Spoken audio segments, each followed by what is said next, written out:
right, guys. 1 minute to go.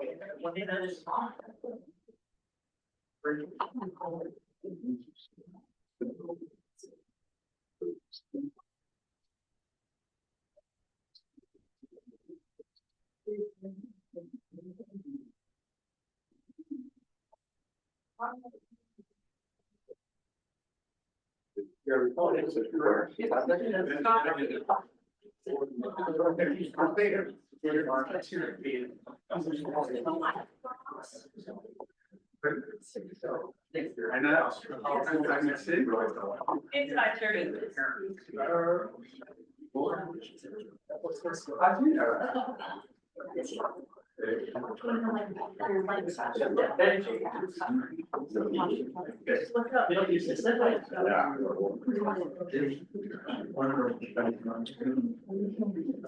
It's 5:30. Where's the plane? Here we go. Good evening, everyone. Welcome. Glad you're here. It's 5:30, February 19th, and this is the Palm Springs Airport Commission meeting. I'd like to start the meeting by doing the Pledge of Allegiance. Keith, can you do the honors for us, please? Pledge of Allegiance to the flag.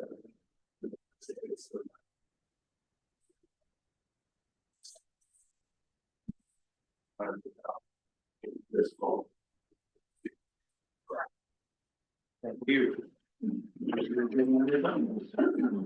And has the agenda been posted? Yes, the agenda. Let's do a roll call, please. Roll call. Bates. Here. Berryman. Here.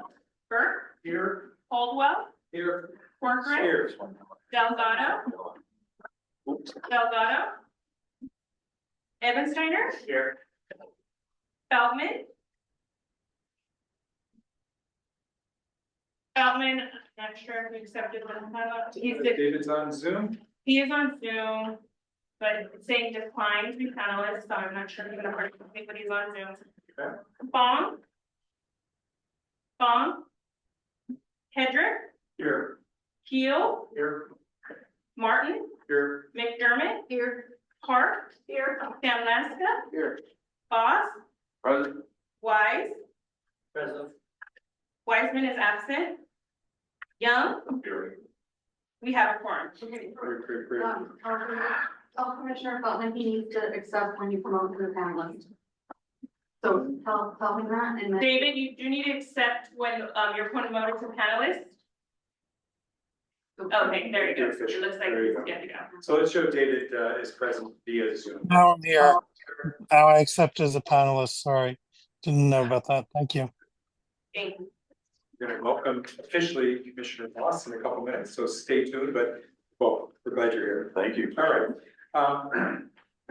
Is there any changes need to be made to the agenda? Any changes? All right, let's do a roll call on the agenda, please. Motion to accept the agenda. Motion to accept. Second. Go ahead. Thank you. That is Bank. Berryman. Yes. Burke. Yes. Caldwell. Yes. Corcoran. Yes. Evansteiner. Yes. Feldman. Yes. Hedrick. Yes. Keel. Yes. Martin. Yes. McDermott. Yes. Park. Yes. Sam Laska. Yes. Boss. Yes. Wise. Yes. And Young. Yes. Thank you. Great. We have public comments. I know of one. Is there any other? Any public comments in the room? Yes, Commissioner Pye. I'm leaving, the commission and I wanted to say goodbye. Sometimes, no, I do like to follow the rules and sometimes I know that may have irritated some people, but you did so professionally and I appreciate that. I knew nothing about airplanes except writing and I learned from you, all of you, how to think differently, analytical wise, and that's what I'm taking away. So I wanted you to know that. Harry, I think you're an excellent director. Mr. Stiles, I turned in my 700 form. I appointed, Mr. Voss to the planning commission. He is much more, loquacious than I am, but he has good conversation. And to that, I wish you all a goodbye.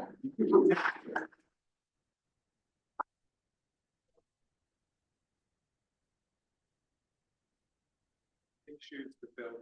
We're glad you're here. Yes, we're glad you're here. All right, we have to approve the minutes from our December meeting.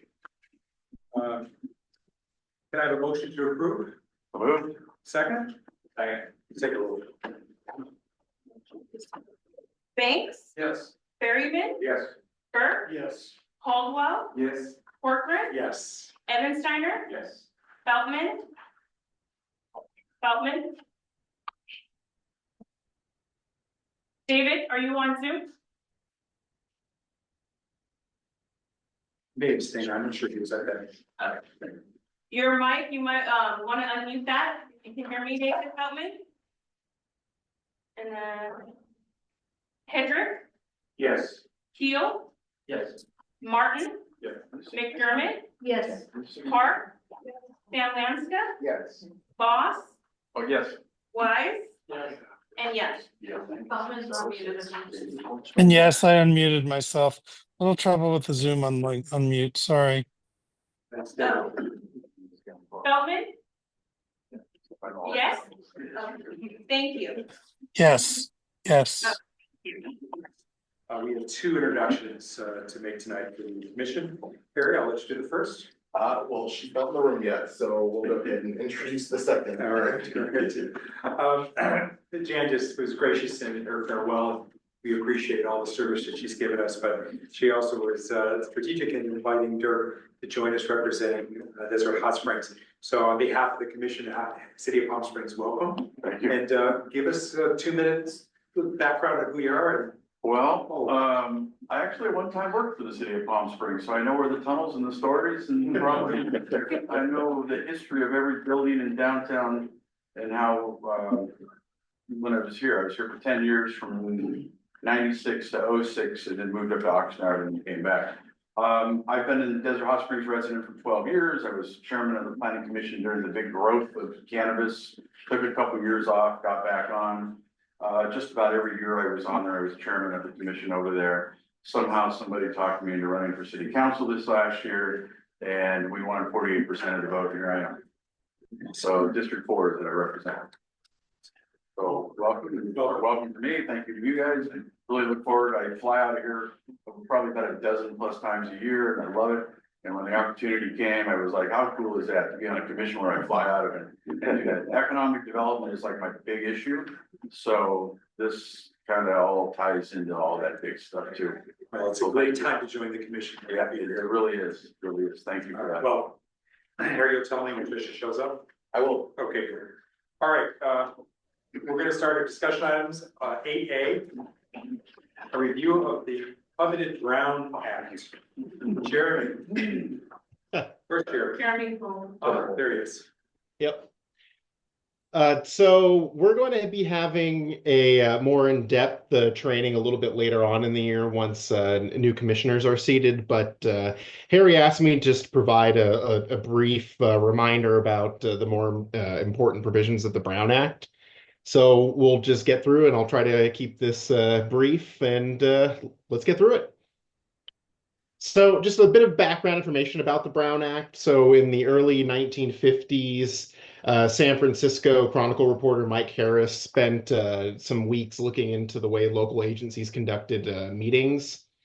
State law at that time required meetings and business to be done in public.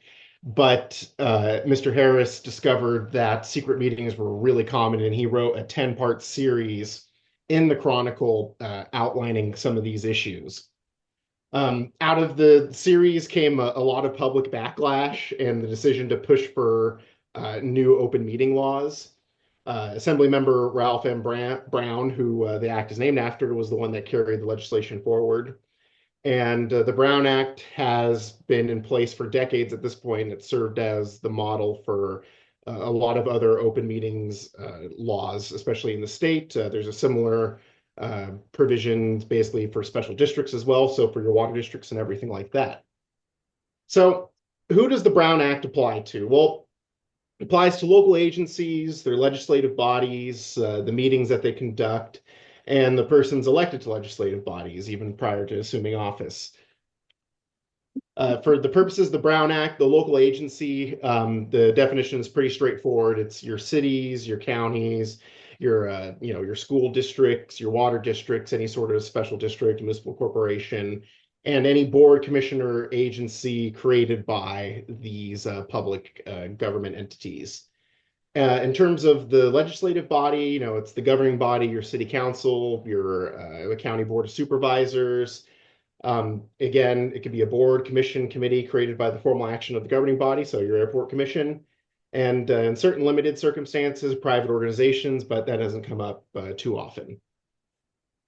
So the key to the Brown Act is that all meetings are required to be open and public except when the Brown Act authorizes otherwise, which basically means all discussions in public business should be done in public and allow an opportunity for members of the public to comment and have input in on what's going on.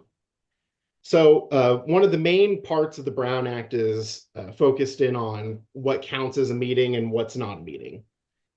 So a meeting is any gathering of a majority of the members of the legislative body at the same time and place to hear, discuss, or deliberate upon any matter under their jurisdiction.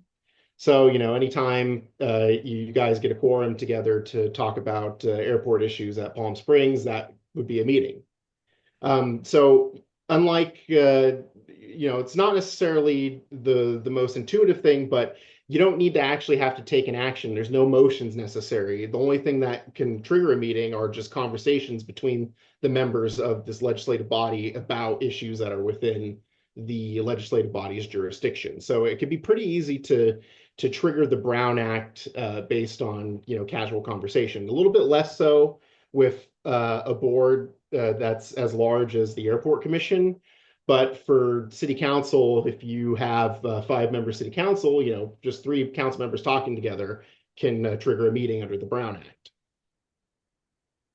So one thing that we want to avoid are serial meetings. So serial meetings are essentially using an intermediary or sort of a chain of communications to develop a majority consensus without actually having a majority of the members of the legislative body in one room talking to each other.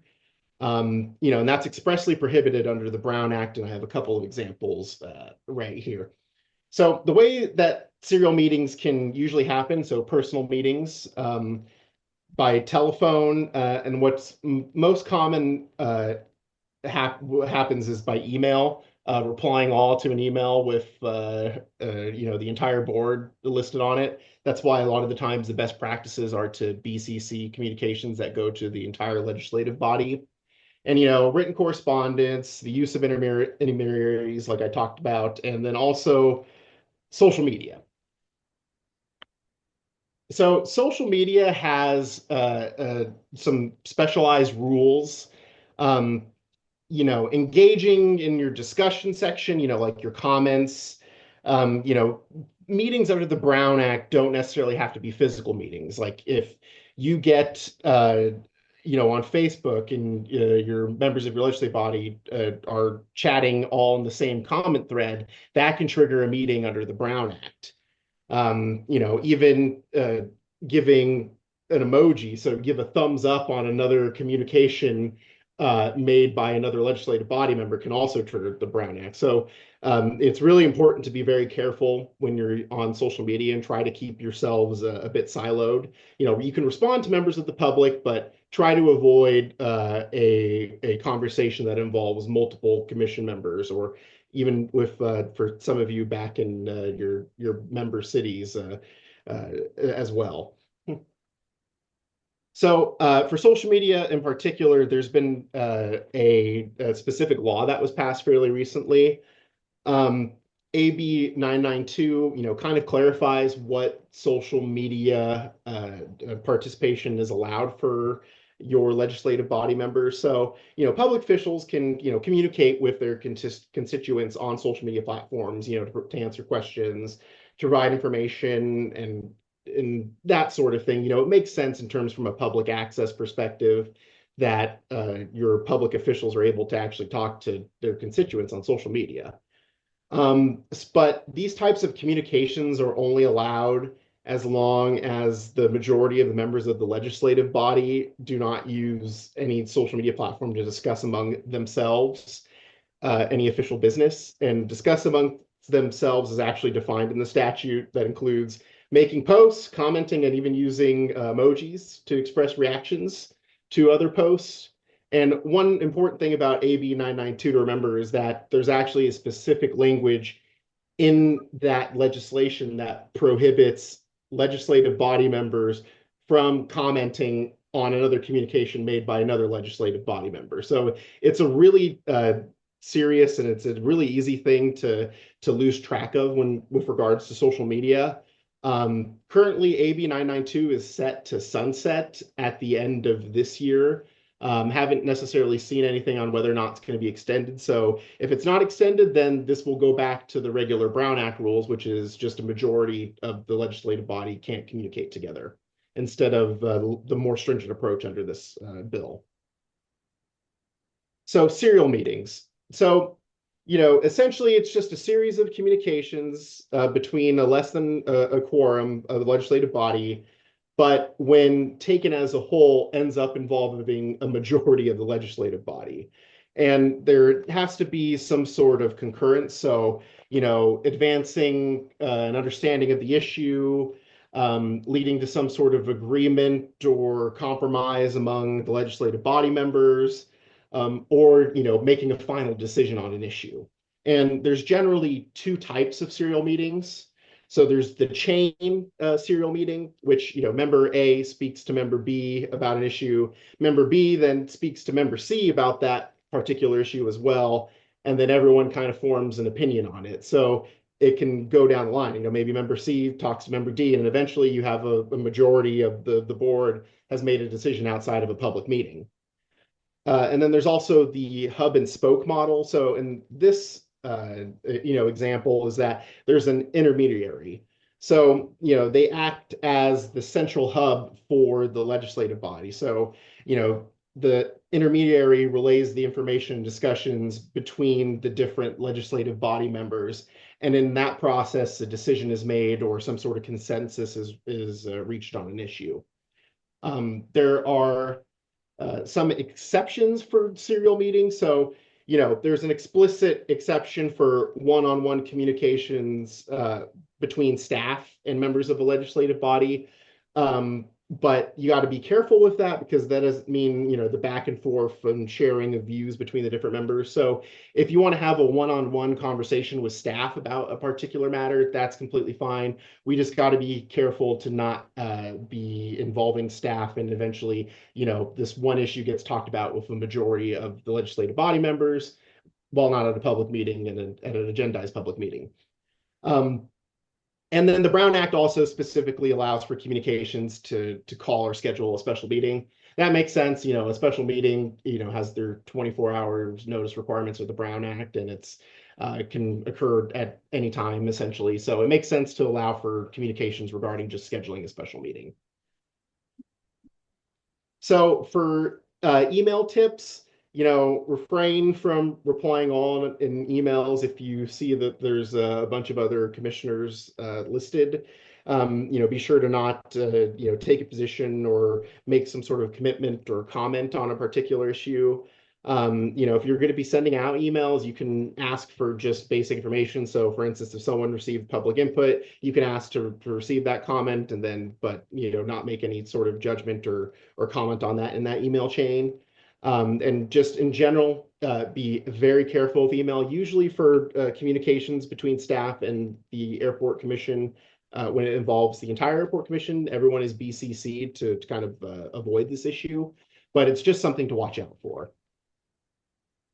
And a couple of other major things about the Brown Act. So one is the public's right to comment. So at every regular meeting, members of the public have the right to directly address the legislative body on any item of public interest if that item is under the jurisdiction of the body. So, we already went through our item number 5, public comment. So that's a public comment period to allow to discuss anything within the jurisdiction of the airport. And then for particular agenda items, the public has to be given an opportunity to comment during the consideration of the item as well. So in general, the way it works out is that there's 2 public comment periods, one just on general matters basically that can be served by the Airport Commission, or number 2 is just during the discussion of an actual particular item. Members of the public can comment on those as well. So one of the more important rules is that no action or discussion can be allowed for any item not listed on the agenda, and there's certain exceptions for that.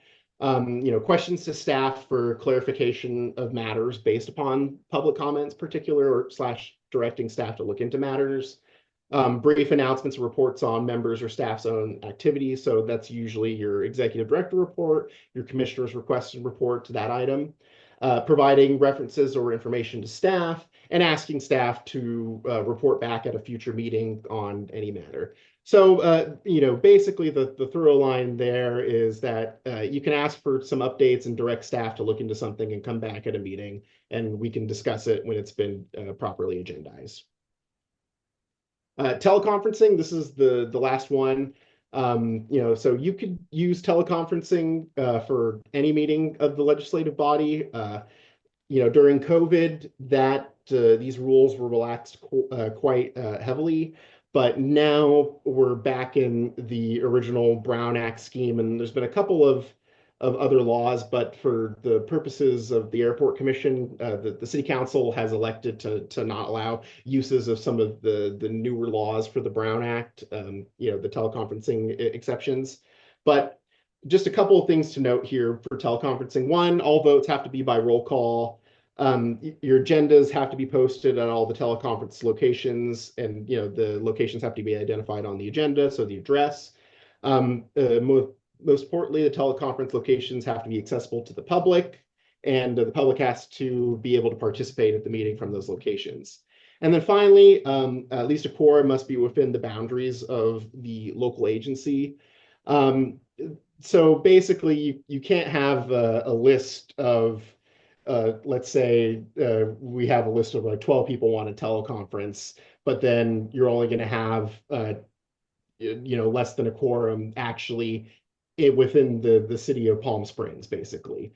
So, so there's a little bit of coordination needed if we're going to have a meeting that has, a huge amount of teleconference, a huge amount of commissioners that want to use teleconferencing, but most of the time this isn't necessarily an issue. But with that, that concludes this really quick Brown Act training, and I'm happy to answer any questions if you have them. And if not, I'll stop talking. Questions?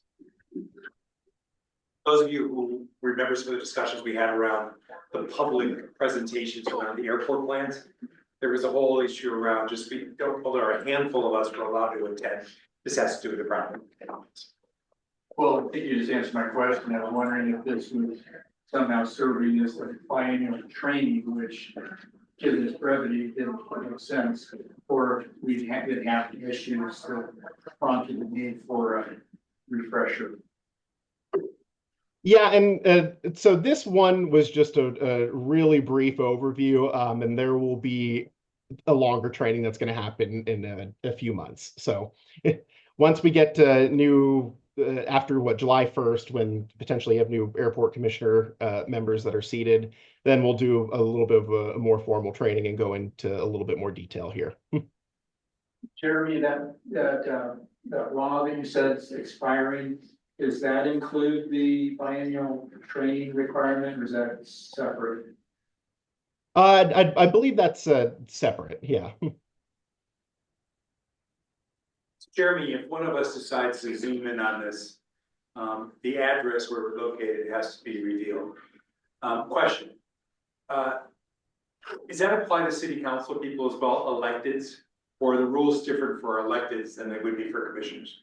No, it's just for legislative bodies subject to the Brown Act. So if a city council member wants to teleconference in, they'll have to post in the whatever address that they're going to teleconference in from. I think the last time we talked about it, I mentioned where the way it worked. Let's say if someone was in Hawaii on vacation and they still wanted to remote in, they'd have to post the address of the hotel that they were staying at, and potentially, the location of let's say like a business center or a conference center, something like that. So it's applicable to just legislative bodies in general. So city council people would have to post their personal addresses if they're going to Zoom in from their home. Yes. This is a highly sensitive issue. And I think that if you choose to Zoom in from your home, you need to be prepared that someone could knock on your door and ask to come and participate in this meeting. And it's highly intrusive. We understand why, but I just think that it's something to think about when you're deciding where you're going to Zoom in from and protecting your own privacy. So, last comment is on social network stuff. When some of our PR people post things and we like it or we share it, that's within the guidelines, yes? Without getting into policy discussions or getting into debates. Yeah, that should be fine, but just be careful to not comment on on it and then lead to a chain where you guys are all commenting on it. So if you want to share it on your own personal, I think that would be fine, but just kind of avoid intermingling with each other on those items. We understand the intent. Are there any other comments or questions? Is there anyone in the room from the public that wishes to make a public comment? Anyone on Zoom wish to make a public comment? Please raise your virtual hand. No public comment. Did you have a comment? No. Jeremy, thank you for the update, and we'll revisit this in the summer with our new commissioners. Excellent, thank you. Thank you. All right, 8B, the art policy, the art curator update. Before we go to 8B, can we go back to 7A? Oh, we have introductions. In the room. So I wanted to introduce to the commission our new innovation and strategy administrator, Trisha Diamond. She's been with us for just a week now. But her role is to really kind of propel the organization forward, not only in terms of technological change, but also process change, lean principles, things like that. So we sat and had a very good meeting today and talked about how we could do that. But Trisha, if you could give us just 60 seconds and introduce yourself and where you came from and your background. Okay, so my name is Trisha Diamond. I most recently joined you from the city of New Orleans, where I was the director of their opera implementation. However, prior to that, I worked at King County International Airport, also known as Boeing Field. I was their airport administrator for about 7 years, and I worked on projects such as strategic planning, lean continuous improvement, employee engagement, as well as led King County Aerospace Alliance. Thank you. All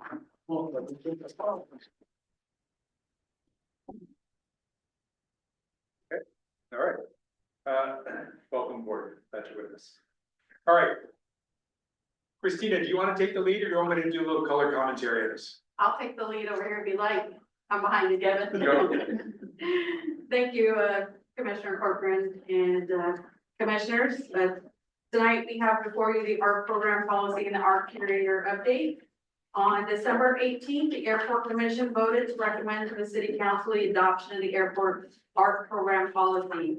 On January 23rd, the City Council approved the adoption of the airport art program policy, which has a requirement that we establish an art review working group that is to consist of the executive director of aviation or designee, 2 public arts commission members or alternatives, 2 airport commission members or alternatives, and an airport art curator who will serve as a non-voting advisor.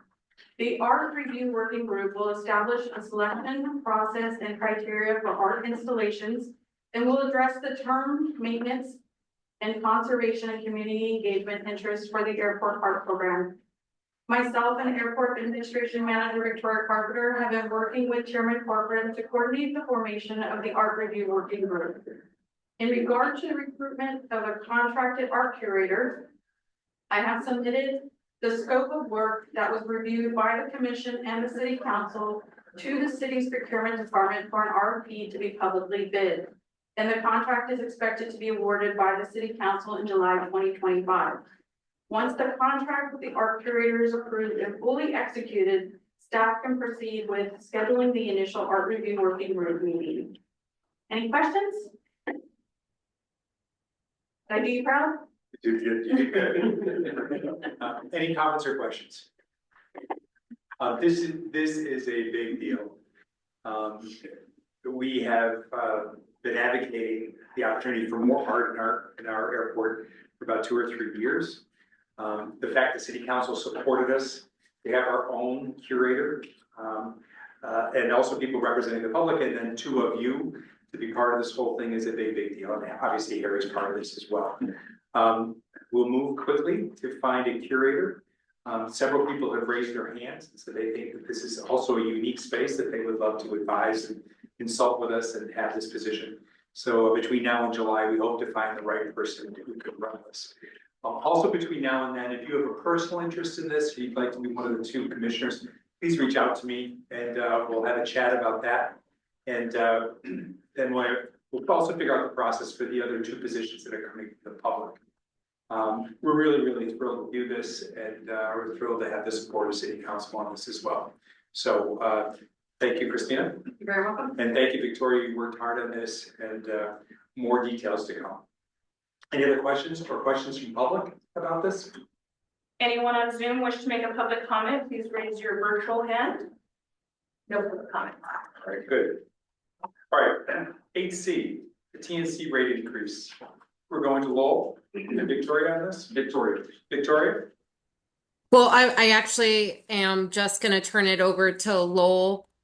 I'm trying to get my camera to work here, but anyhow, sorry. So my camera's not working, but Lowell Valencia Miller, he's one of the executive program administrators. He did a nice staff report that's in your packet, but I am going to turn it over to him for him to present the TNC rates and lease. Thank you, Victoria. Thank you, Chairman Corcoran and Commissioners, for the opportunity to bring to the Airport Commission for your consideration the new Transportation Network Company, also known as TNC's operating permit agreements for Uber and Lyft. These TNC companies are currently operating at PSP under a month-to-month agreement that is set to expire on April 30th, 2025. The TNC pickup and drop-off fees paid to the city have not changed over the last 5 years. We are requesting that the TNC fees be raised to $4 for each pickup and drop-off at PSP.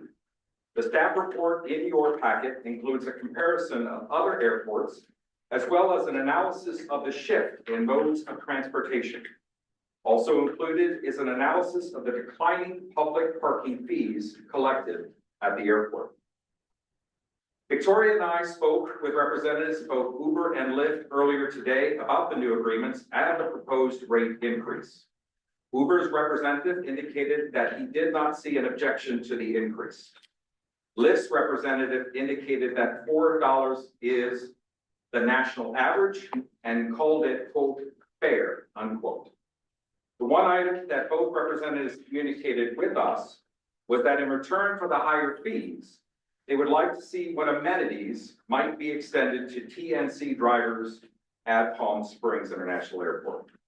The Uber representative specifically referenced the Phoenix Sky Harbor Airport as an example.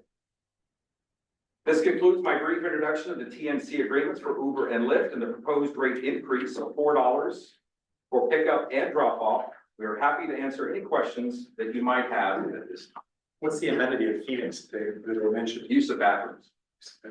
Is there any reason why we would let people use the bathrooms here?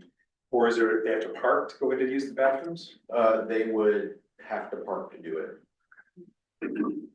And I do want to state, Lowell, I'm just going to add to that. That was in the event that we were asking for a higher rate than $4. They said, for instance, if we were going to ask for $5.25 or 50 cents, then they would turn around and ask us for some more amenities. But to Lowell's point, they had both agreed that it was a fair price.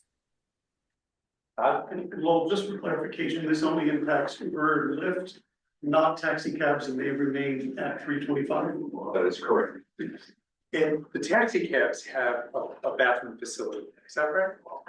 Yes, so they currently have staging area out at the ground transportation center just out of the airport, and they have access to that, and really, Uber and Lyft have access to that too. But their staging area is in another location. Is there anything that would restrict them from going to that area and using the facilities? So we could go back to them and say, or remind them that the facilities exist. Okay, other comments or questions?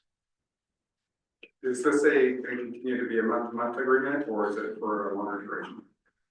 The plan is to do a month-to-month with a 2-year maximum. That allows us the flexibility should things change over the next 2 years with the master plan to be able to renegotiate with the TNC companies. Yes, Andrew? Yes, what about Turo? Or is there another place where you can get cars, et cetera? Are they also going to be taxed in some way? Which class? Turo? Turo? Yes. So we recently executed an agreement with Turo, and Victoria can speak to the details of that. That was just within the last year we executed a new agreement with them. What are they paying? So Turo is operating similarly to the rental car companies. They are paying a 10% of gross sales, which is in line with what the rental car companies would pay. And I say would pay because we recently changed the agreement with the rental car companies to pay a minimum annual guarantee or 10%, whichever is higher. Did we need signatory airlines to look at this before we executed something? We do not, we can execute unilaterally. And does this have to go to city council? It does have to go to city council. Gary, back when the TNC's first receiving access to the airport, taxi cab companies came out very aggressively at the city council meetings, protesting and saying that, we have to pay fees to get in here, and these guys are gonna get to come in for nothing. Now the table was flipped a little. Is there some logical reason for there not to be the same fee level for the taxi cab companies that the TNC companies have? Or? No, I think we're approaching this kind of systematically. So at some point, there will be a review of the taxi companies as well, as any other commercial vehicle operator. But we're trying to handle these agreements on a case-by-case basis based on their operating method.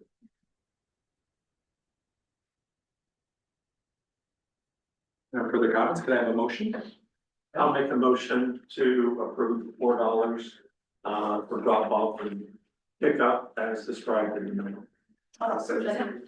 Second. Questions in the room? Anyone wish to make a public comment? Anyone on Zoom wish to make a public comment? Please raise your virtual hand. No public comment. Let's go for roll call, please. It would be a motion to recommend to the city council a TNC rate increase. Great. And Banks, Yes. Berryman, Yes. Burke, Yes. Caldwell, Yes. Corcoran, Yes. Evansteiner, Yes. Feldman, Yes.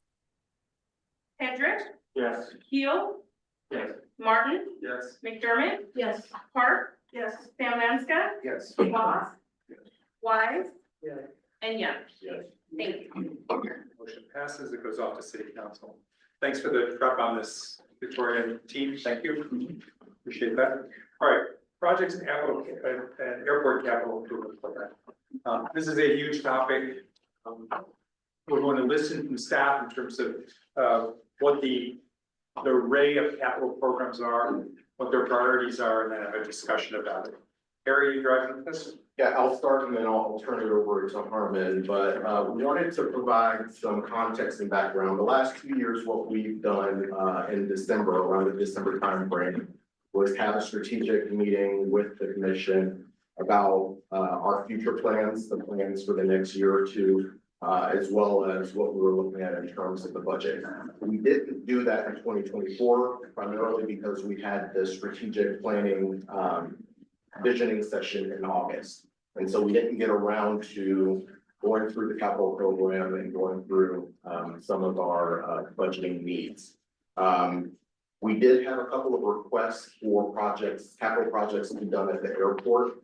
And in the background, the airport staff was working on other projects. And so we're having to work those new projects into the list. But we wanted to provide a more transparent picture of where we are as a staff, what we're working on, and the funds that are being, and resources that are being expended to get through some of these projects. And then we can discuss some of the individual projects a little bit after that. So I'll turn it over to Harmon. He's going to give a presentation that we can discuss.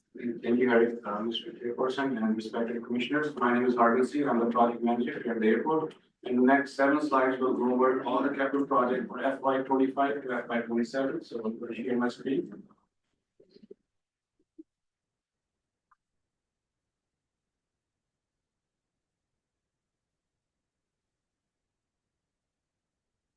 So as I said, the next, after this, the next 6 slides will go over all the projects at high level from FY25 to 27. The slide in front of you, commissioners, is the project that has been completed or substantially completed to date in FY25. There are 23 projects, and the reason we are saying these are substantially completed is because 90 to 95% work has been done, and most of these projects are in different closeout stages. In some cases, we are paying the final payment. In some cases, we are getting all the closeout documentation before we close it. But the work on these all projects are done. Some of the highlighted projects here is the first one, which is the taxiway W and A1 rehab. This is the main taxiway we have for our commercial planes that we just have finished rehab over. There are some other design projects that I want to highlight, which is number 5, the baggage handling design system that we have completed. We also completed the baggage claim design, which is number 10, and also the breach gate design. Couple of these projects are actually in the procurement phase, so we are making progress.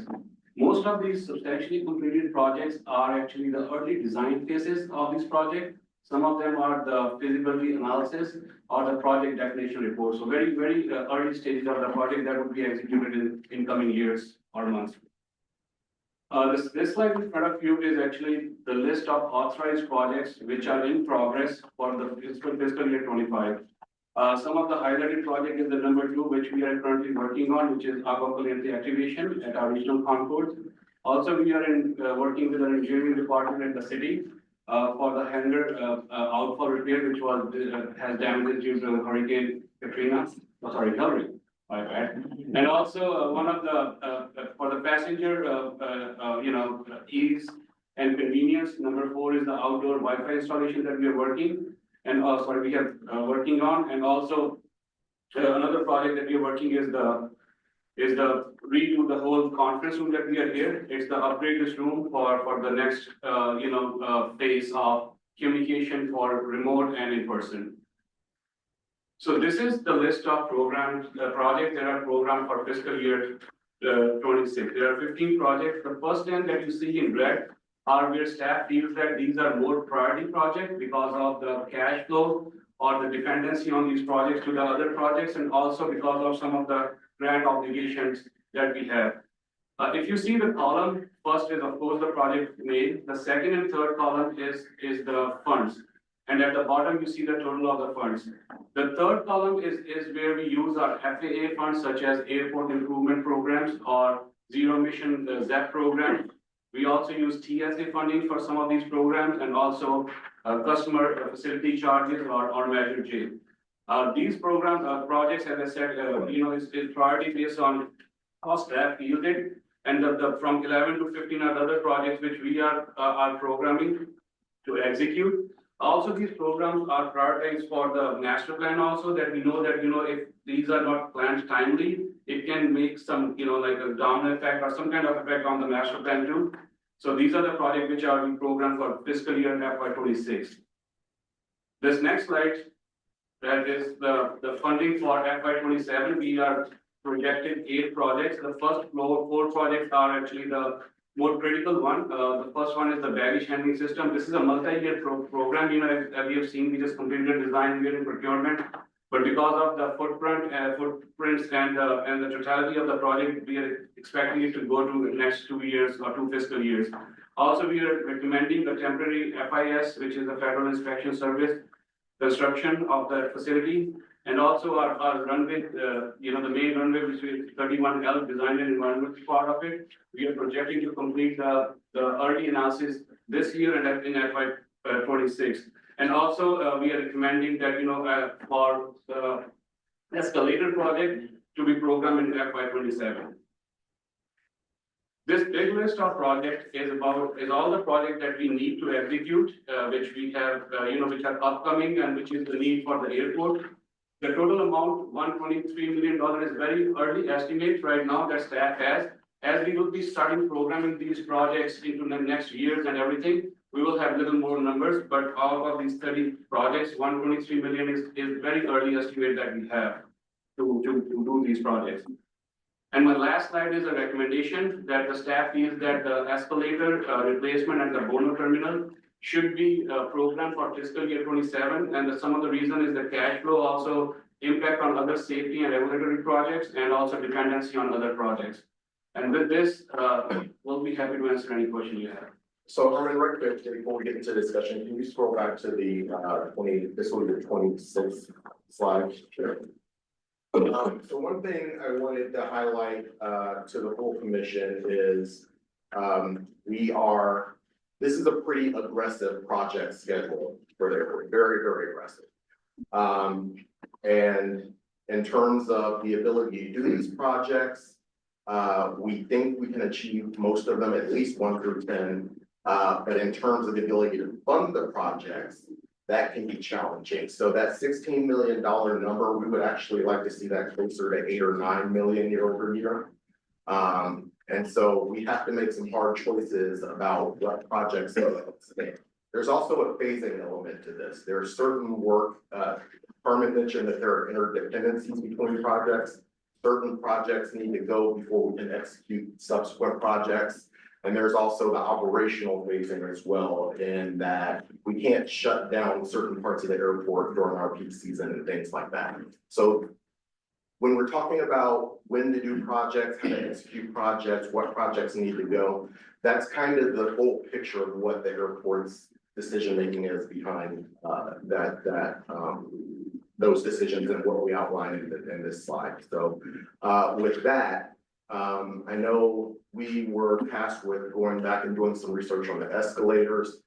We made a recommendation to approach the escalators in 2027. We can slide that project forward or try to slide that project forward, but it's within the context of we need to be able to fund it, we need to be able to deal with operational issues, and we need to be able to phase it based on the interdependency of the other projects. And there's a lot of questions. So you're talking about, we know it's about $100 million, I guess. So what percentage is internally generated funds? What percentage is federal funds? And what percentage are you going to follow? So we have them in the columns there. So the locally generated funds at the bottom is that 16 million, and then the grant funding or other external funds such as Measure J, Measure D, that 33 million number there, and then the total project costs. So none of this is relying. Okay.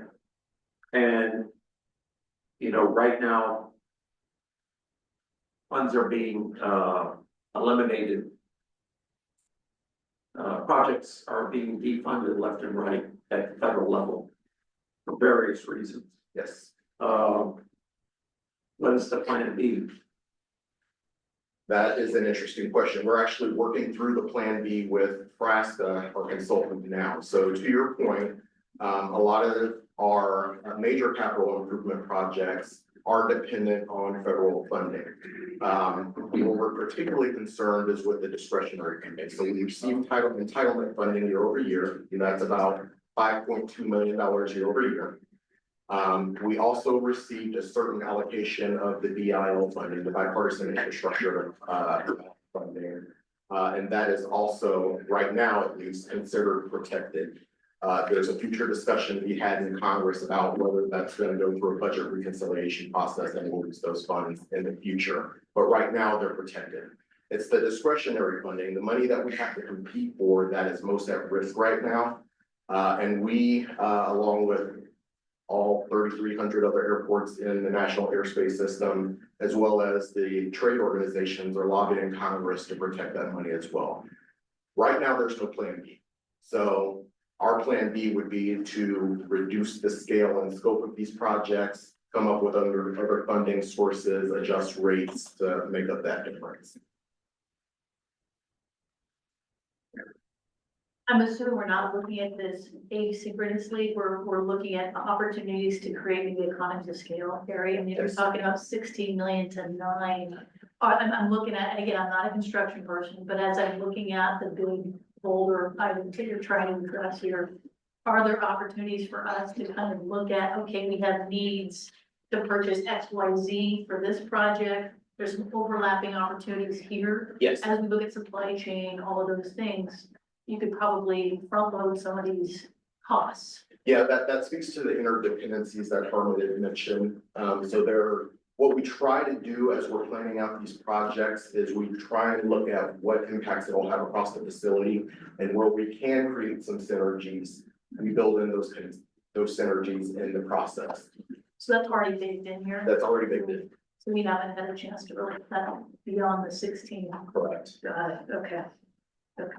Please, sure. Mr. Executive Director, is this the list here? Is this the list in priority as far as yours? The other one is, yeah, or have you designed it, or is this a list that based on what you think would get funding federal-wise based on the current circumstances?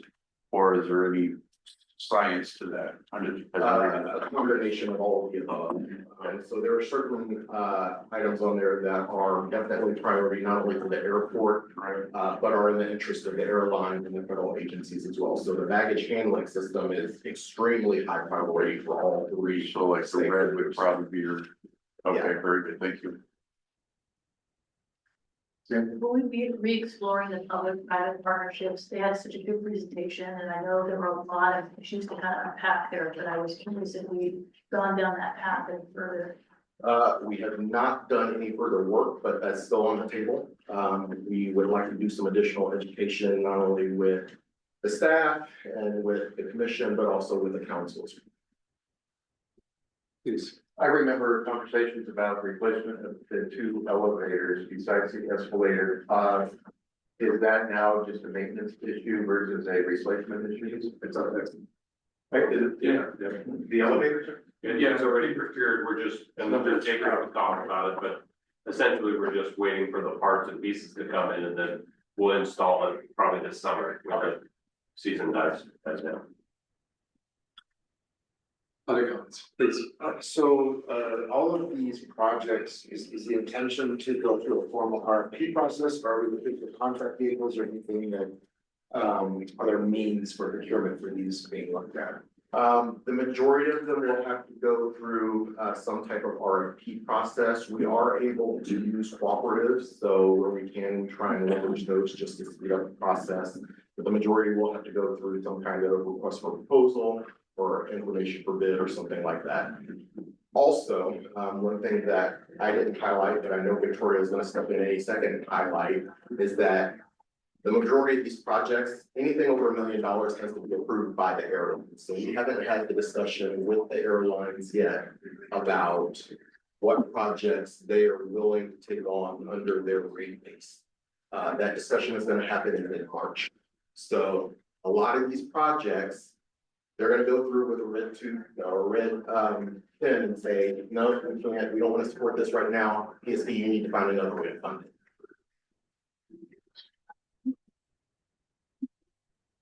So one of the things I'd like to suggest that you discuss with Fresca was maybe a commercial paper program to allow you some more flexibility to move forward. Borrow as you need.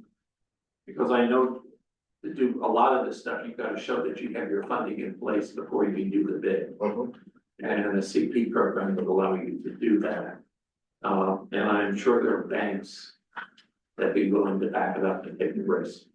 Yeah, I know, Frost has been looking at the range of tools. Actually, when we spoke with Frost a couple of months ago, they had identified a number of things that we hadn't historically leveraged that we could use, in our toolbox going forward. So I know they're looking at those.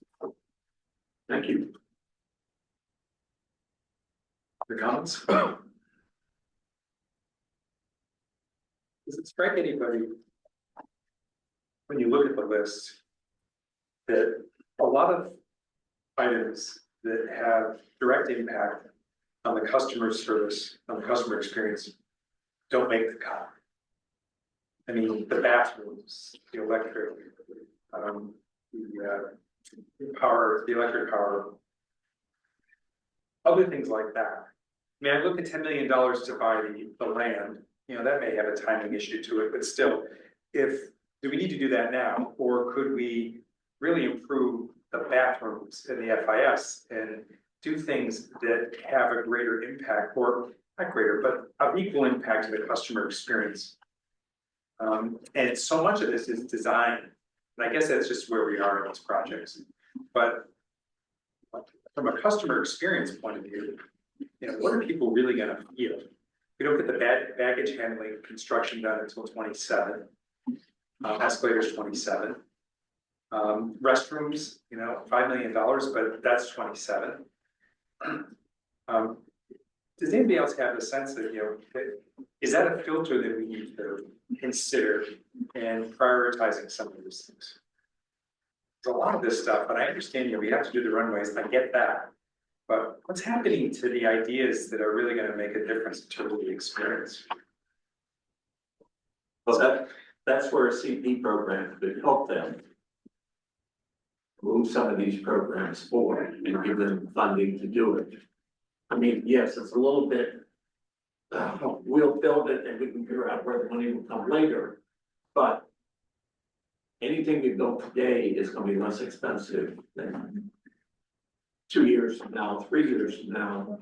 The land costs, we've delayed the land costs, there may be a 5, 7, 8% increase in the cost of that.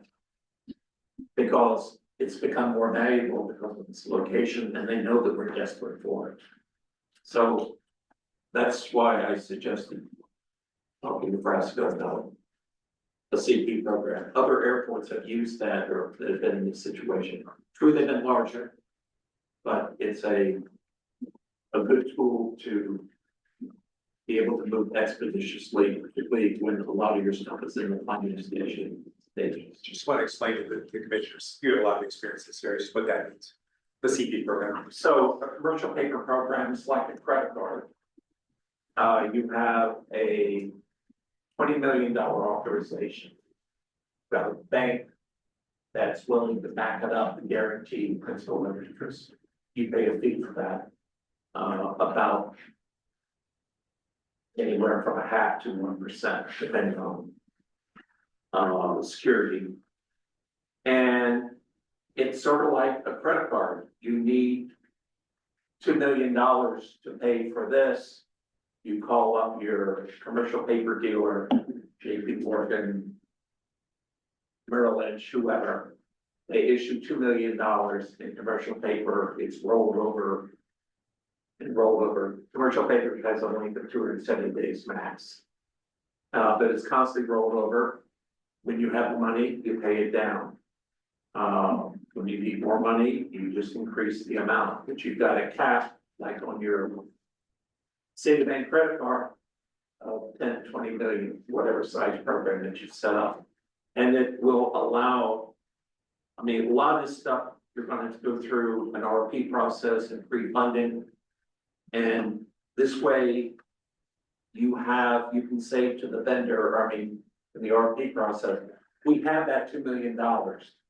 So we can do the RFP, even though you're not gonna be able to require the equipment for a year, 6 months, whatever.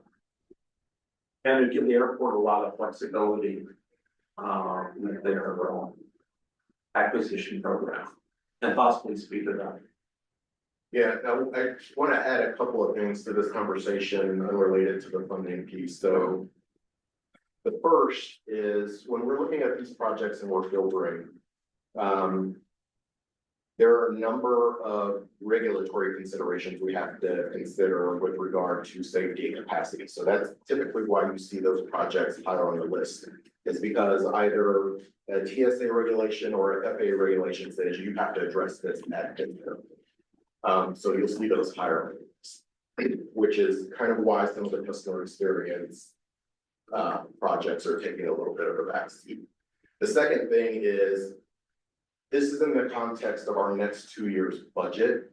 When you look down line at 2028, 2029, 2030, you have a lot of additional massive projects that we have to complete. So when we talk about the ability to fund those, that's where it starts to get a little bit overwhelming.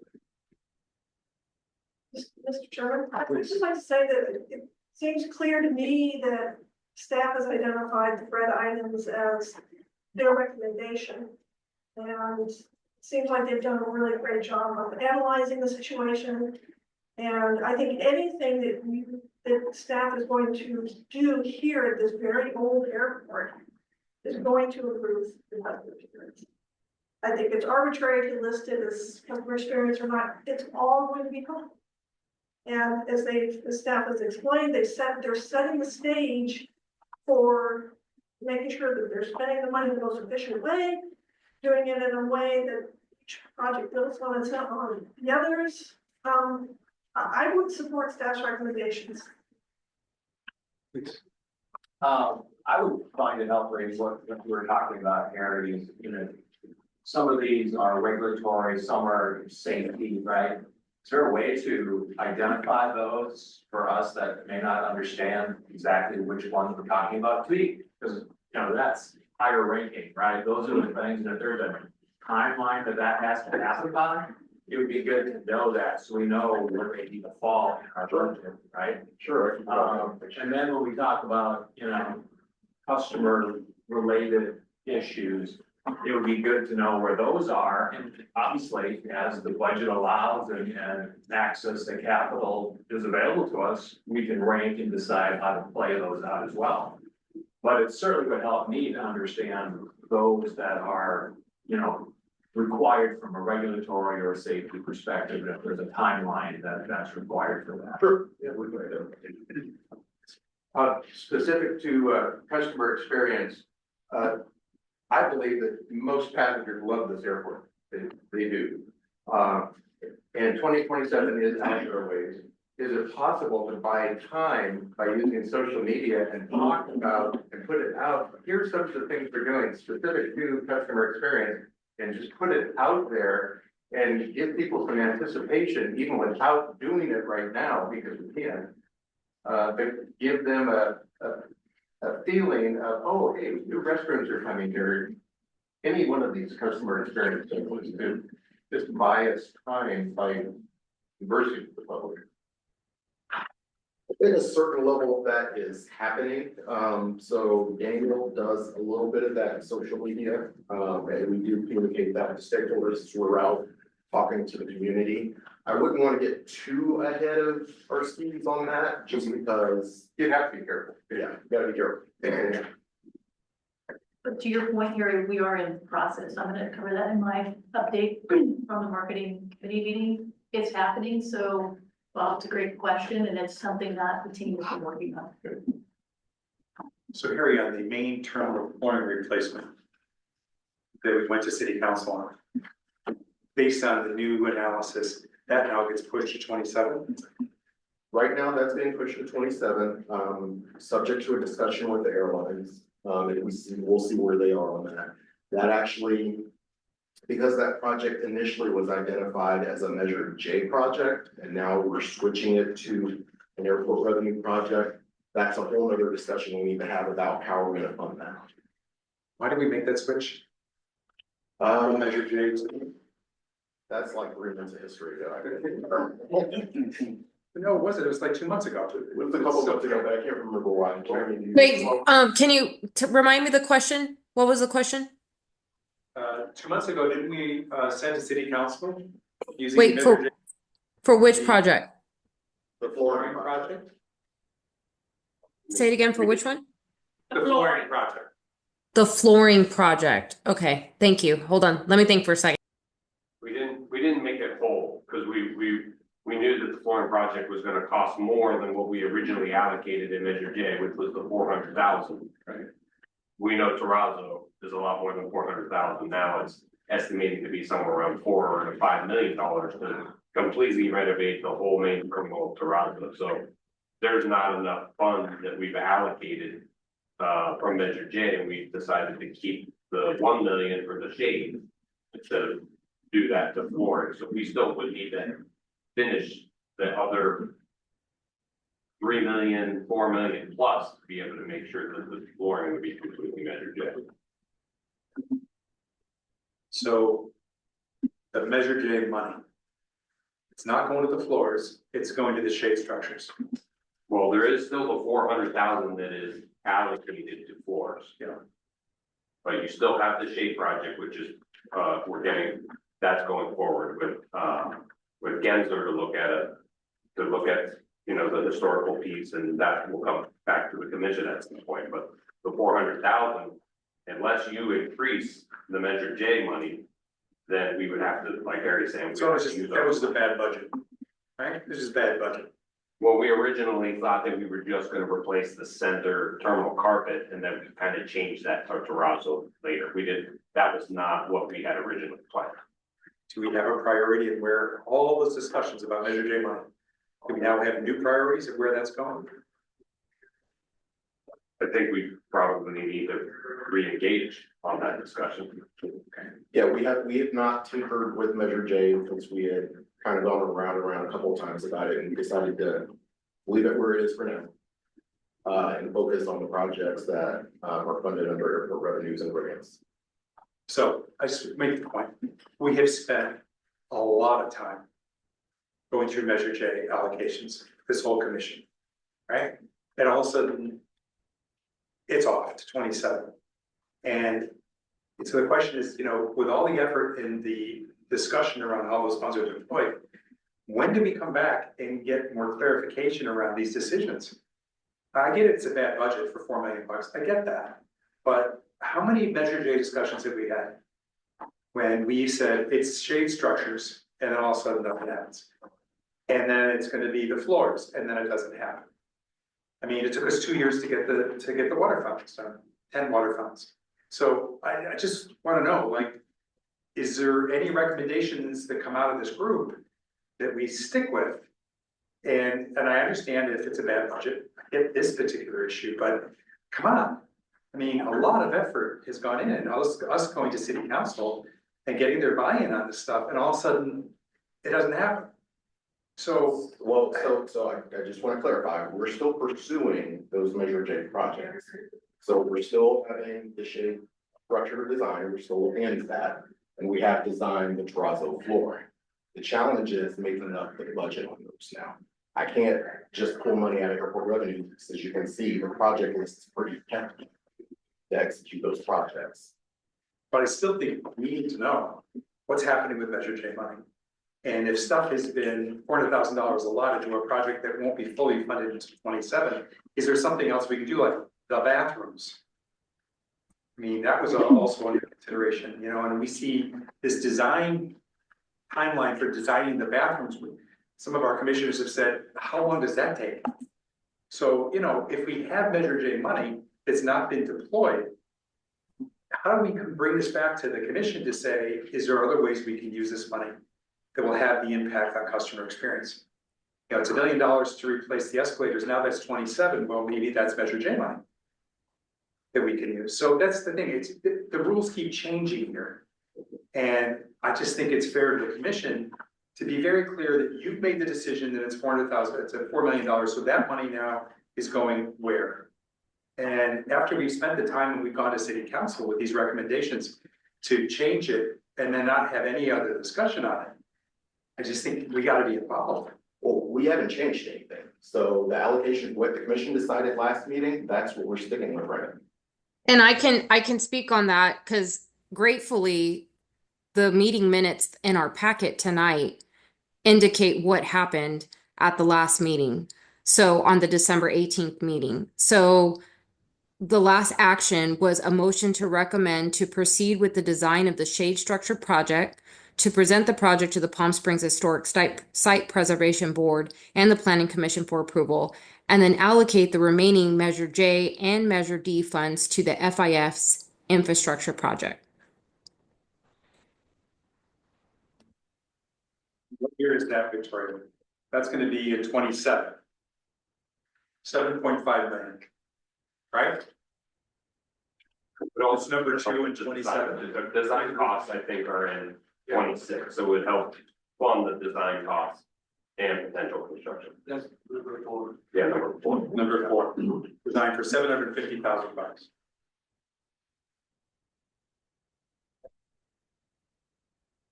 That's why I think the CP program will help facilitate moving a lot of this stuff forward faster.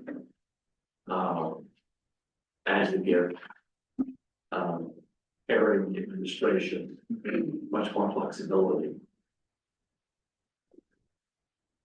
Sure, please. Mr. Executive Director, may I give you a suggestion, you know, because and again, I'm new, but I understand the history very well of Measure J and everything, that maybe we just had a side info sheet that is periodically updated on a quarterly basis of Measure J projects and where they're at. It's just kind of a running Excel type of thing or whatever. Sure. So that we're able to see that. I think of some of the conversation we're having here, I think if we had it on there, we wouldn't be talking about it. Right. We spent, 15 minutes or whatever talking on Measure J. And if I had that, I wouldn't even have a question. I would know. Or if I did, I could just go to you and say, hey, what's the thing? And just action in a sidebar. Yeah. Okay. So the next question is, do we have the staff to execute these projects? No. But we're working on the staffing piece.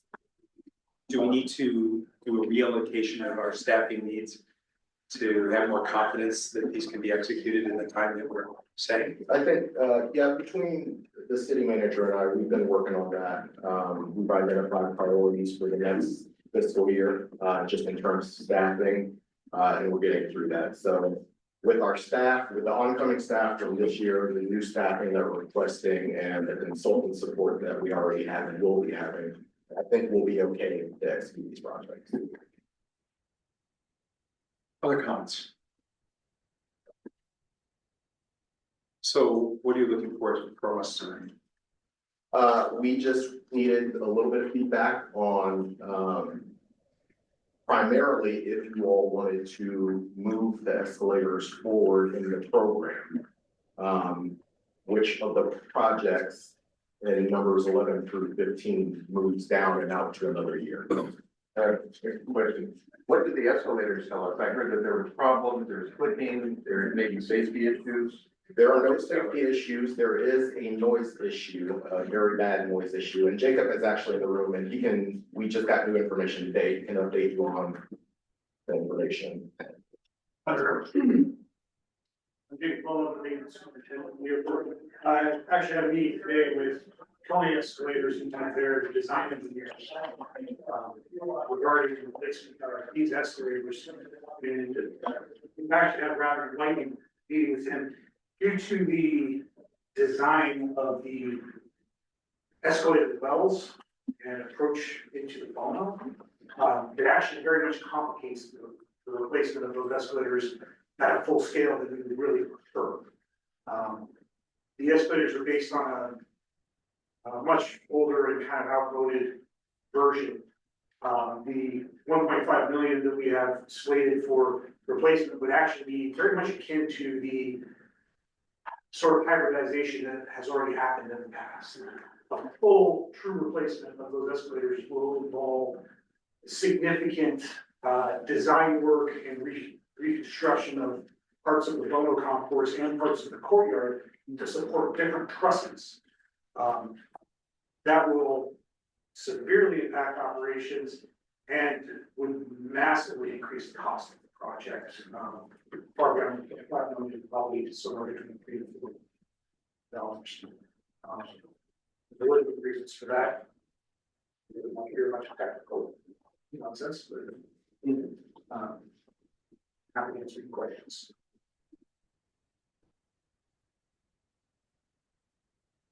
Questions? Mr. Chairman, Please. if I could just chime in on one of their earlier comments, someone made about federal funding, the risk of it, that sort of thing. It's obviously on the mind of a lot of cities. We're all, trying to pay attention to various programs, how it affects cities. All of my city manager colleagues around the state and the country are all thinking about it. I did want to let the commission know earlier this week, the mayor pro tem, myself, and a number of our staff, we met with Congressman Calvert, our representative here. He's now a ranking member in Congress and holds a lot of influence with defense appropriations, water appropriations. We had a really good conversation with him. One of the things that we talked about at the very first project we talked about was continued federal support for the airport. We know how important it is. It's a regional resource. We emphasize that very strongly. Harry talked to the congressman about what our needs are with outbound baggage handling and other things. One of the interesting points that he made to us is our proximity with the Marine base. So how can we help him secure funding for us? And one of the real key ways is for us to figure out, we know where priorities are of the current federal administration and where they aren't. And so a lot of what we probably need to give some thinking about is how can we leverage partnerships, for example, we have the proximity to the Marine base and we have military aircraft using our airport quite frequently. And his point was, as a defense appropriator, a lot of our requests could probably be positioned with some aspect of defense preparedness as well. So it was, I thought, a really good conversation, and the airport was our #1 point of discussion with him in that conversation, amongst a number of other things, but that was #1. So I just wanted to let you know it's high on our list. We're going to continue to work those angles and see, but still, we're, to your point, we're being very, very cautious and paying attention to what's going on in DC, because it could have major implications for us. So, it's that attention needs to be really high on all of our lists. I would add one thing to that. You've done a great job just with that conversation to add CAL FIRE and support to fire support. Mr. Chair, are we looking to have an alternative and to bump up the escalators, and was that what I heard? And then pick something else? So I have a recommendation. I would like to, as the anti-noise commissioner, this whole military thing makes me nervous that implies a dramatic increase in military usage of Palm Springs Airport. So I just want to urge caution. Yeah. Before we give away quality of life for our community in the name of getting some extra funds. Yeah, the conversation was not in that. It was, we know there's some relatively small amount of usage right now. And so it wasn't in the context of, if you give us more money, we'll allow more usage. It was more along the lines of, there is some usage and partnerships going on now if they need to, do that. But to maintain what we have here, if there's ways to do it. But your point is very well made. Tracy, just for one other thing, it may be not additional military aircraft here, but the support that is provided to the Marine Corps and commercial airlines, just the Marines just being on the planes here. Yeah, and that's great. I just didn't want to default to Please. With appreciation that the information about the escalator potential pricing is new and probably not fully vetted. Is it a safe assumption though to think that we would be in the $3 to $4 million range for that item as opposed to 1.5? Yeah, so the equipment alone, we're looking at about $1.5 million. Then there's, because we have to design it and basically rip out that entire stairwell, essentially. We're looking at another $1.5 million in general contractor costs and the potential for a crane. So in terms of the hierarchy, if this moved up, then perhaps more projects have to move down the list. Correct. So if we moved it up, we'd have to move about $3 to $4 million of projects down the list. Thank you. But we know it's safe. It's noise. It's just noisy. And it's down a lot. And it's down a lot. And that's the big complaint. When they're down. Maybe Jacob could talk about this, but the reason it's down so much, we were talking about this today, is about 95, maybe even a higher percentage is people that are hitting the sensors. It has nothing to do, we've had a couple rare occurrences, like a rail came loose and came off and was down for a month while we were waiting for parts. But the majority of the downtime is because someone slips and falls, it has to be shut down, it takes a few days for the state inspector is required to come out when someone gets injured on an escalator. That happens more frequently than you would think. So maybe Jacob can, elaborate a little bit on that as well, but it's the majority of the sensors that are getting hit, and the new one is not gonna be the same thing. Yeah, you'll notice on pretty much every escalator worldwide that suggests not taking luggage on there. And unfortunately, the escalators being our primary path between the Bono and the courtyard, a lot of people take luggage. That luggage has a tendency to bump the handrail guards, where they enter the skirts. At the bottom, there's actually a safety sensor there. When passengers are dragging their bags along and they happen to have it off to the side from the escalator, they bump that. It can trigger a safety mechanism that requires a state certified technician to come out and reset it. We can't just always reset it ourselves. And that is probably about 90% of the shutdown issues that we have. Other issues when we have actually just a couple of weeks ago, we had a very unfortunate situation where an elderly woman took a tumble down our escalator. She was actually the fault of her bringing luggage on there that was not balanced on one steps correctly and pulled her over. That necessitated a shutdown from the State Department of Industrial Relations until they could get an inspector out here. Fortunately, it happened on a Friday, and the inspector wasn't going to be here till Monday. So it's really, regardless of the noise level of the escalators, that would have been the same. So, Since this is the majority of the problem is with the sensor, is there an opportunity for us to be certified or have someone on staff that goes through a rigorous process to have that certification? we are looking at the possibility of having somebody have that certification. It's not a very simple process. Unfortunately, there's also going to be a considerable incentive for those people to take jobs outside of government work, just because the pay of the private sector for those state certified employees is extraordinarily high. I don't know that we can really get somebody competitive. Please.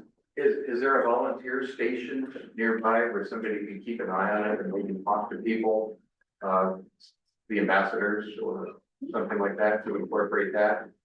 We Maybe do, during busy time? yeah, so the navigators are out there a lot actually during our peaks, and they do generally stay in that area. I'm not sure how much it'll hold for that situation, but they are out there. Maybe include them into some training on what to look for to keep that stuff from happening. We can certainly train, we have not used the navigators in that capacity, so we can certainly look at training them to just advise people. So to circle back, because I think we're asking for a recommendation on what do we move around in order to correct to bump up the replacement of escalators? Okay, so I would recommend, that we shift the terminal restroom design And one of the electric buses, the equivalent of that is around 3.5 million, give or take. Matches what we look for, we do that, we still have 2 buses going on, we'll be able to see if they work and how well they work, and then we can, the following year, as we ramp it up, then we can get the 3rd one. The restroom design, and again, I don't know the history of it, but I'm assuming it's existing restrooms that are being upgraded. Existing restrooms, they're not only being upgraded for aesthetics, but to address the capacity issue. So particularly in the Bono restrooms and down here in the main terminal. We can, during our peaks, have 10-minute waits to use the restroom. Okay. Also, let me point out too, that maybe Jacob was gonna say the same thing here, but it's about a year lead time for brand new escalators. And especially with the level of work that has to be done to them, it's gonna hit in fiscal year 27 anyway. So it's not, there's no way, because we're not gonna replace escalators in the middle of the season, right? So it's not gonna happen. Ideal time for us would be July, August, to, get the majority. Isn't this to shift the funding, right, to prioritize it now, so then when 27 comes, we're actually making it? It was hit in fiscal year 27. I mean, is that the intent? For it to hit in fiscal year 27. Okay, perfect. So that would be my recommendation, is that we defer the restroom one into 27, one of the electric buses into 27, and bring the escalator, bump that up. It's a good idea. Oh, and I really like, as a noise guy here, I'm a Harley rider, I really like those military helicopters, so I'm sorry. I'm sorry, just to clarify. When you say it's gonna, the escalator, just because of the timeline for that is not gonna get until 27? Because of the lead time to get the escalator? Yeah, basically, if moving as fast as we possibly could right now, if we decided to go with a co-op contract for the replacement of the escalator, between executing the contract with City Council and Airline Approval, which we both need, getting the design work done that's gonna be required. After the design work's done, lead time on the equipment, we're looking at a minimum of probably 45 to 50 weeks before construction can even start. And then with, if we went with a full replacement and redesign the entryway to the Bono, we're probably looking at a 3.5 month construction schedule. I'm sorry, I may have misunderstood what you said. No. We're trying to figure out why push something, the restrooms to 27, so we can move this to 26 when it doesn't happen in 20. Well, but what happens in though is that if you go with what's on here, you're then kicking out the escalators to 29. So yeah, he's exactly right. So the start of that project would start 2027. Right. Yeah, that's why I did it. And you have to have the money identified before you can issue contracts, which is, I had my other suggestion.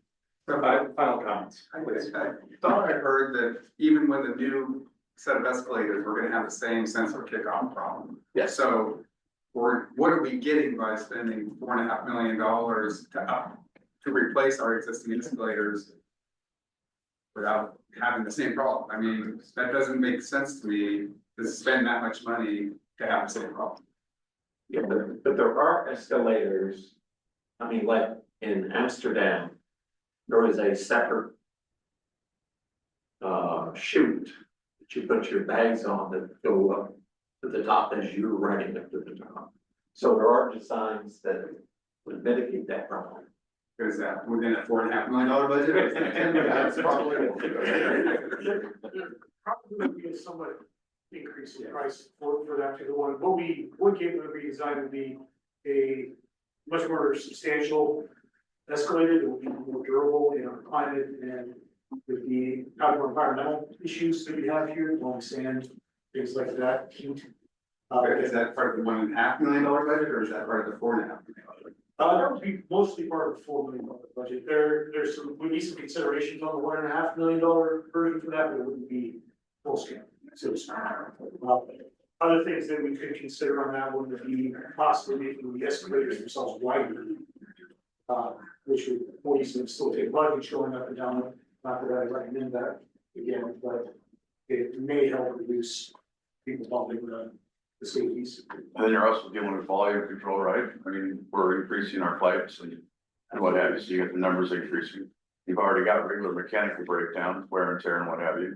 These are probably the original ones that since I've been here. They were actually, somewhat modified 8 years ago. Okay. 24-hour operation, that's old. So Harry and team, you've got feedback. Ken has asked if there's another funding opportunity we can look to accelerate some of these projects, get some feedback to us on that.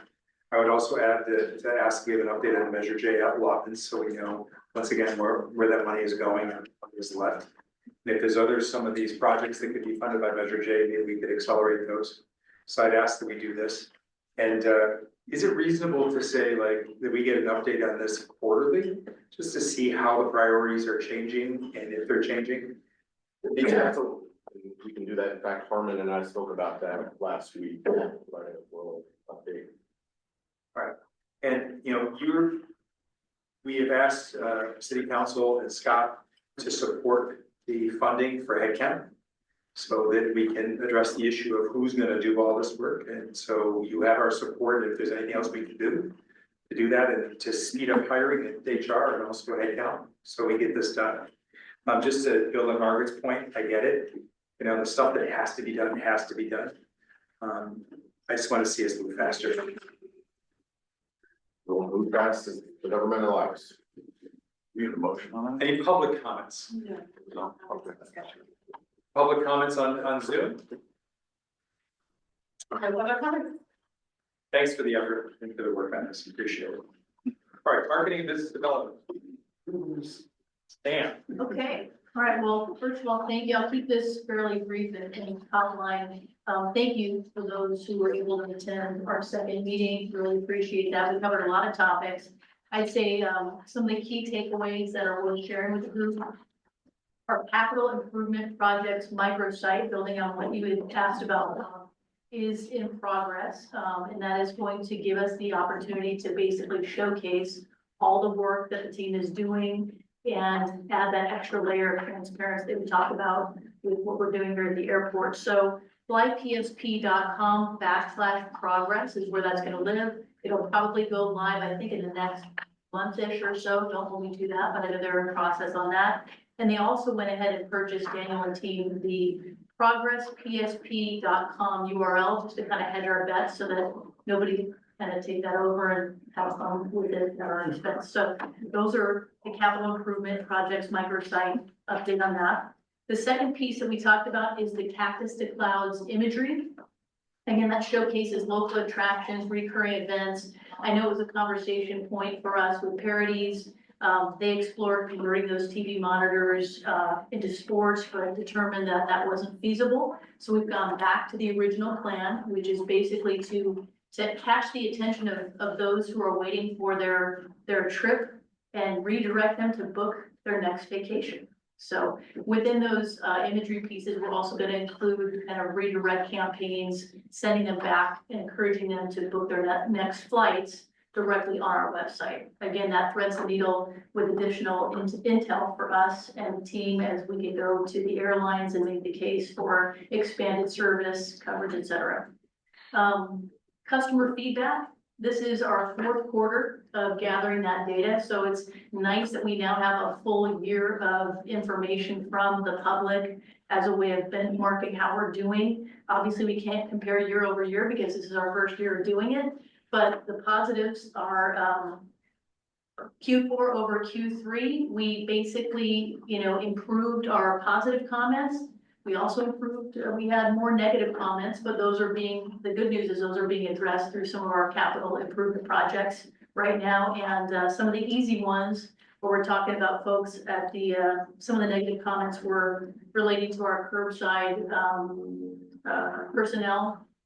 That is, we presume is going to go away because we've now brought those services in-house and now they're employees of ours. And so we've been getting good feedback on that.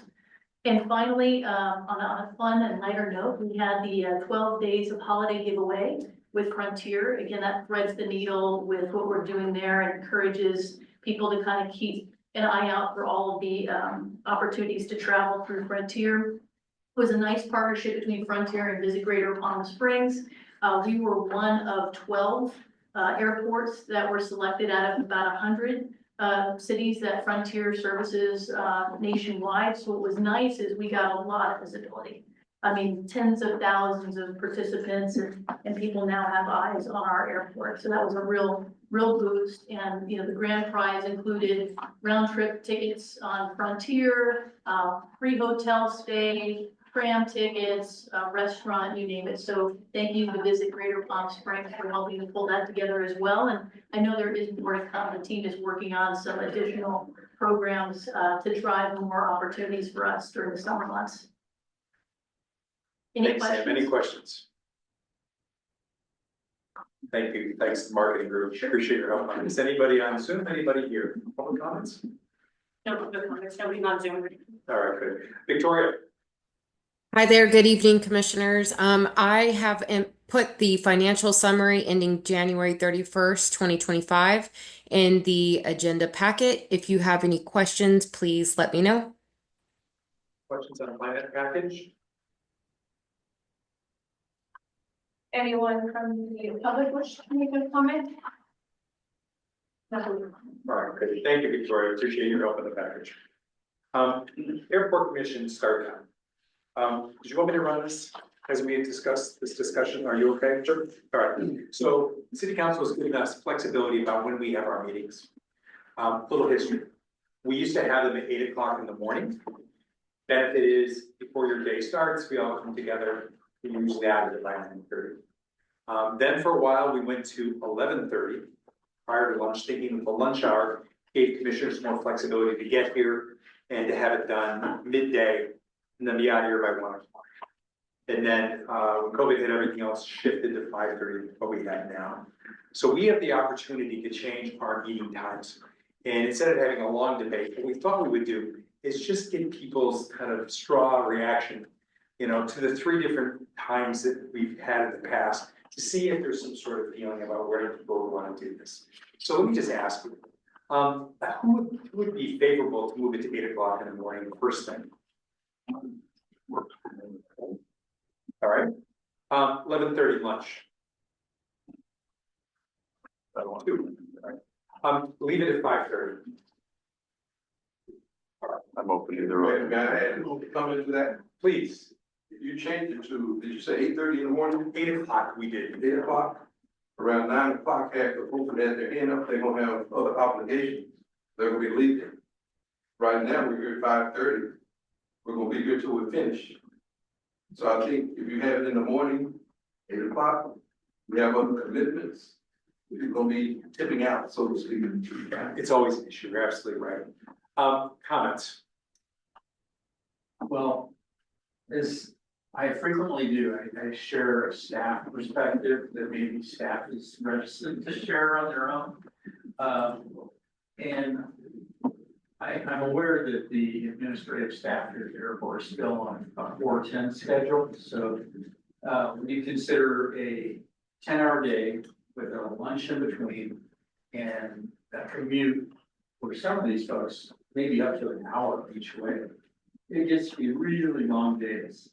And so these meetings kind of start at the end of their day.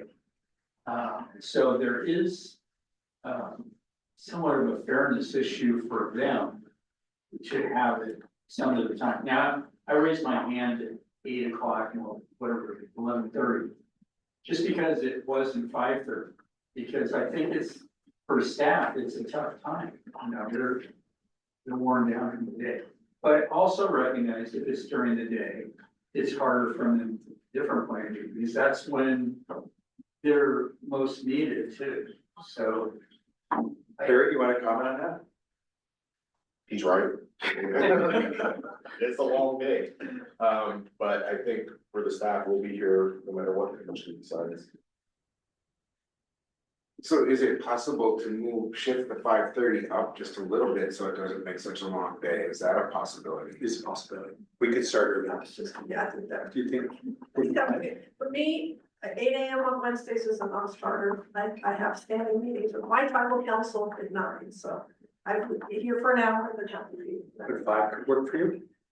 5, 4, 4:30? Forward. And I mean, I could come in as early as forward. Good point. Could that work? Is it a great compromise? Should we try it?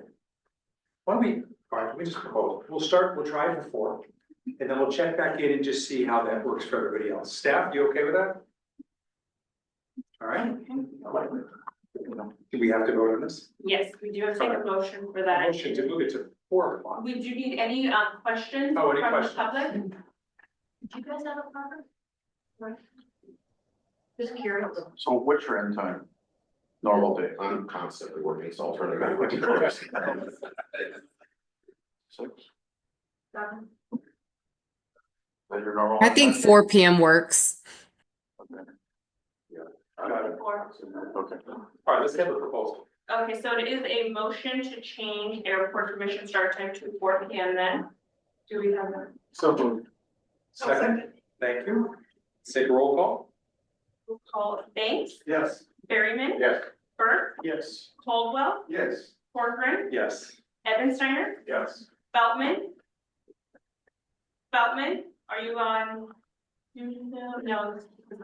And then Hedrick, Yes. Keel, Yes. Martin, Yes. McDermott, Yes. Hart, Yes. Sam Lanska, Yes. Boss, Yes. Wise, Yes. and yes. Yes. It passes. Margaret, thank you. Appreciate it. Okay, Harry, an update on employment. We don't have to beat this to death since we talked about it, but are there critical positions that are hoping to fill short term? Currently, the deputy director of capital development position is still being recruited. And so that one's been open for the better part of 2 years now. We do have an outside agency working on that. They did just inform me right before this meeting that they do have candidates that they're gonna refer over, about 5 candidates. So we're gonna take a look at those candidates and see if they're viable. The safety management systems manager, in the report, it says the recruitment open date was the 22nd of last month. That's a little misleading. It's actually reopened for the 3rd time, I think it is now. So we've made 2 offers already that weren't accepted, and we're recruiting for that position again. And then the climate action and sustainability specialist position, that's a dual recruitment with the city. The sustainability director is actually leading that. We've been collaborating and we're gonna do joint interviews for that. So that's coming up in the next couple of weeks. The position that we got turned down twice. Did they tell you why? The first time was for salary. The second time was for salary, so we increased the salary, but also they requested relocation assistance. And we weren't in a position to offer that. Do we need to revisit that? We are revisiting that. Question. Harry, it's kind of an obvious thing, but could you share what consideration has been given to possibly contracting out these services instead of permanent positions? So there are certain things that it would just be challenging to contract out. So the SMS position is actually required by FAA. That was new as of 2 years ago. So we're actually building that program from the ground up. And with safety management, it's a little different than occupational management because you have to have that airfield experience. So you really need to know somebody who has that exposure to the industry. I can't just go down the street and pick that person. I have to go across the nation. So those type of positions we can't fill easily with a contractor. The planning and director position or the capital development position, you can use consultant support for that. However, you really need somebody embedded in the organization who understands the facility and understands it well so that we can make solid decisions about development. So, Well, part of my thought is that that's often a way of getting around the standards that are created and fixed through union rules and personnel decisions are made at a city level. If the work is being done through a contract agency, then it's focused on what's the dollar amount going to the agency. and can provide better flexibility for, okay, we have to pay someone more a highly skilled position. That's one way to do it. They're not in a bargaining unit, not even in a non-representative role, you still have scrutiny. Well, as you know, consultants typically charge by the hour. So it ends up being washed at the end of the day anyway, but you do bring a valid point. It would be a lot easier to prove, particularly positions in planning and engineering under a contract. Those are the ones that kind of stand out to me as the most likely possibilities. Any other questions? Thank you for that update. Executive, questions for Harry, the executive director report. Question on anyone from the public wish to make a public comment? Good. Questions on the executive report? Harry, any highlights, anything you want to say? Nothing additional to add, if you have questions, happy to. You're good. How about Commissioner, any other questions? Anybody else want to say on it? How am I doing? Commissioner comments and questions.